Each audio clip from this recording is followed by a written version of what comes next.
What is up? This is Ryan here. Happy to have you back on the show. Was recently at a go-to-market event with over 700 executives. And one of the things that got brought up that 60% of sales organizations are failing at is going to be discussed in this episode. And a lot of people are hiding it from you. So I'm not going to do that. I want to share it with you and also show you how you can use AI to create game-changing results with it. Check it out. How do you grow like a VC-backed company without taking on investors? Do you want to create a lifestyle business, a performance business, or an empire? How do you scale to an exit without losing your freedom? Those are the questions, and this show is the answer. Okay, welcome everybody to this episode. It is brought to you by the Sales AI Accelerator, which is a new program I am releasing so you become superhuman by passing 99% of your peers and competitors by using AI 95% faster. And it's specifically for sales. It's not a prompt bomb. It's not random crap all thrown together.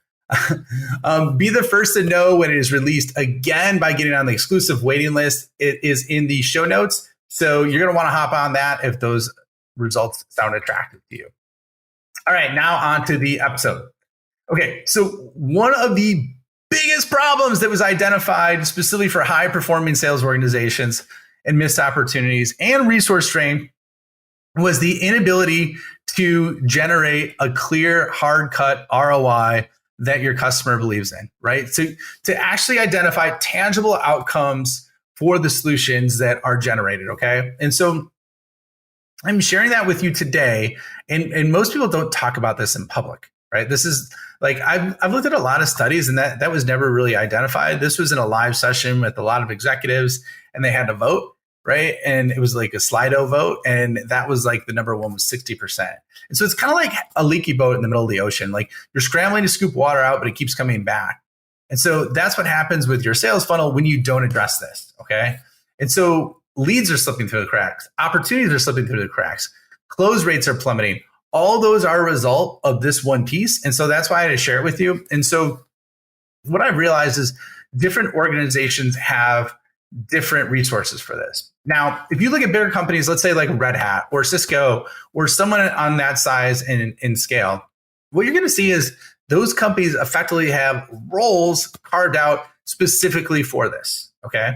And so what that means is there's one person who their full-time job is to support the sales team and create like value, engineer value out of ROI, whether it be time, speed, emotion, time to result, which are the 4 key areas that I look at.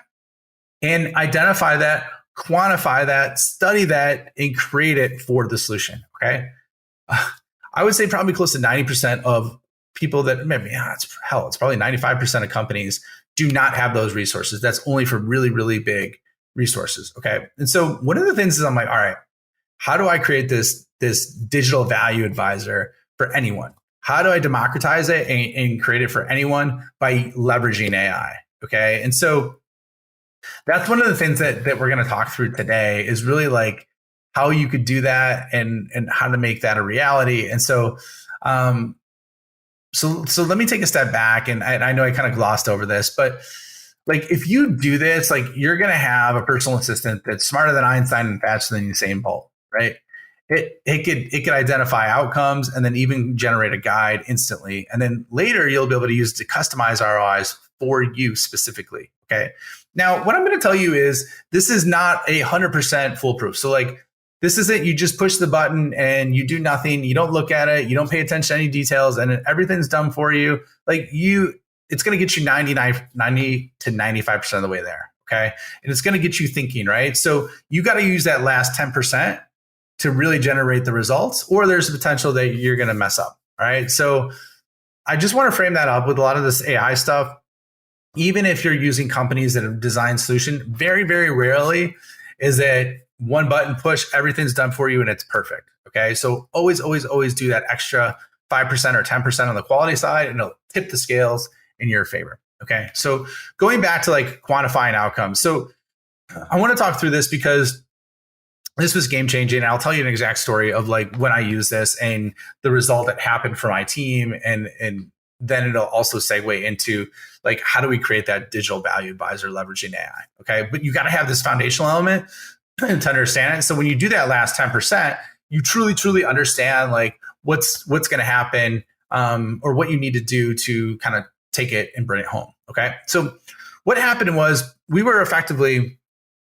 kept moving up market. And one of the things that started happening was like at first, like we were like cold cocking people, right? We were like, they had no clue we were coming. We're just like started taking deals from big incumbents and sucking that out. And they were like basically caught off guard. So that's what started to happen. And then eventually they started to get a lot more proactive because we started stealing all their biggest customers.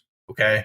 And so what happened in that is there started to become a lot of noise. There was a lot of reasons why companies did, or I should say in competitive situations became more and more, and they were a lot more vicious. And so one of the things we had to do is really leverage this formula. And so what we were initially hitting on was phase one, which is like the hard cost structure. So we were really, really good at orchestrating, creating, identifying, and gaining alignment across the organization in terms of that hard cost structure. However, once so many more competitors started paying attention and amping up their game and what they were doing, we had to take it a couple levels deeper. Okay. So the next few levels deeper that we had was effectively the no work example, right? So one of the things that we did is we structured our implementation and position our implementation so that basically they could implement it with very, very, very, very minimal change and very, very little effort. Okay. So that was the second piece. So we started to we had that piece before, we just didn't emphasize it as much. But the number one thing that people in big companies are trying to do is avoid doing more work or hard work, right? And so in essence, that checked that box, all right? So number 3 was time to result.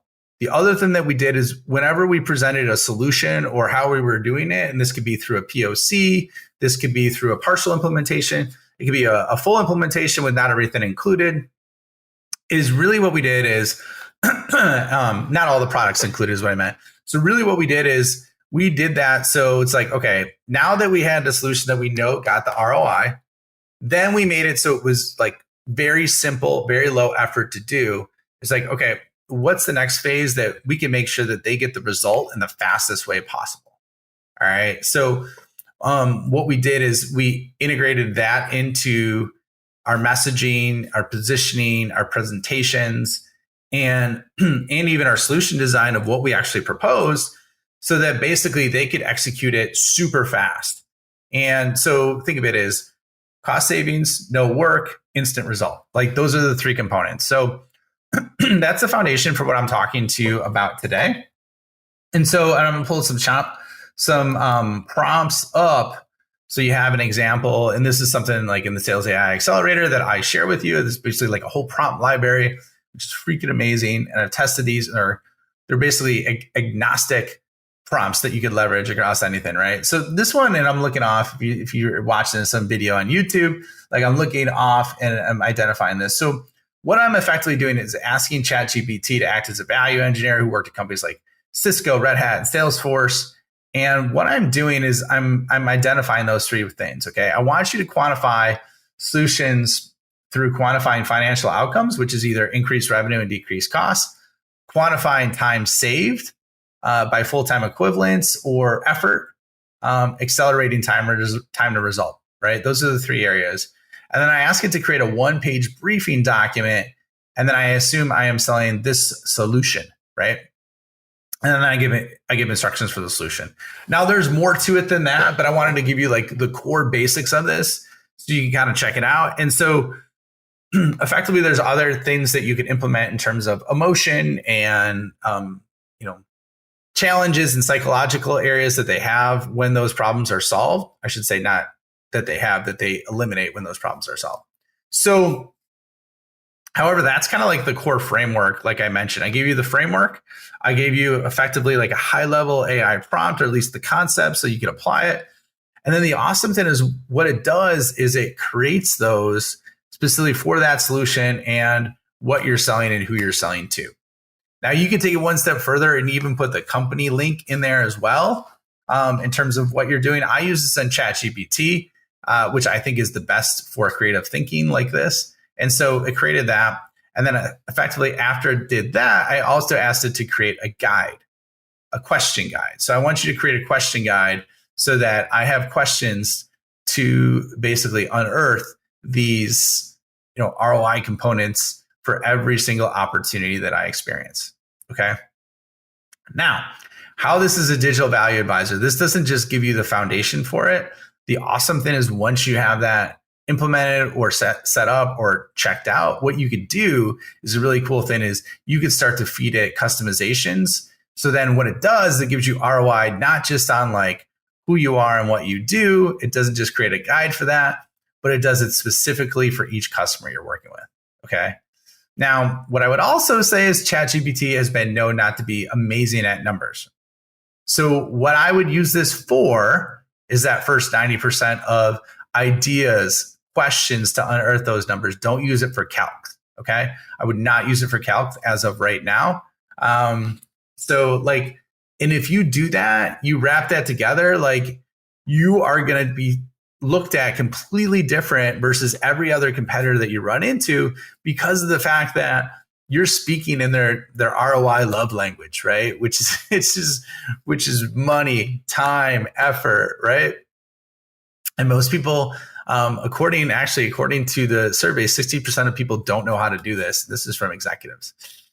So I just wanted to share that with you. That was a kind of a combined takeaway of something I did in the Sales AI Accelerator and then something I heard at the event. I'm like, I got to share this with my people. I got to make sure they have this, right?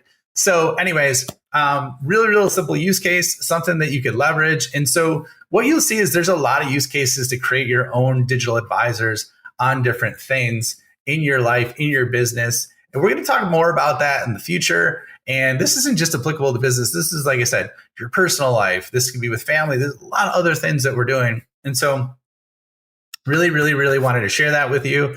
Hope you enjoyed this episode. If you do, please share it with someone. The best thing in the world you can do is if you enjoy this is help someone else's life by sharing information that'll help their lives, right? So I appreciate you listening to me. I appreciate you being with me. Thank you for being on the show. The show is growing like gangbusters right now, by the way. So I haven't really told you that. We are totally global. I am seeing this pop up in the top charts globally in different countries that I didn't even know there's people there that listen to my show. I've had people come up to me and talk to me too. So thank you for listening. Thank you for being a part of my tribe. And I look to keep leveling this up so you get more and more every episode of helping you make things happen, because it is tough out there right now, but there is some of the biggest opportunities that happen during tough times. And I want to be the person that helps give you ideas, insights on how to leverage that. So thanks for joining me today. I will see you on the next episode. Thank you for checking out the Scale Up Show. My mission in life is to help founders and revenue leaders avoid all the pain and suffering in revenue growth so they can flip it and create a life of their own design. So if you enjoyed this show, please like, review, share it on social, and more importantly, just share it with a friend. Share it with someone that you think could learn and benefit from what you heard on today. But the more we get the message out, the more people we could help, the bigger the impact we make, and the bigger the community gets, which helps everybody. So once again, thank you for being a loyal listener. I appreciate you and look forward to seeing you on the next episode.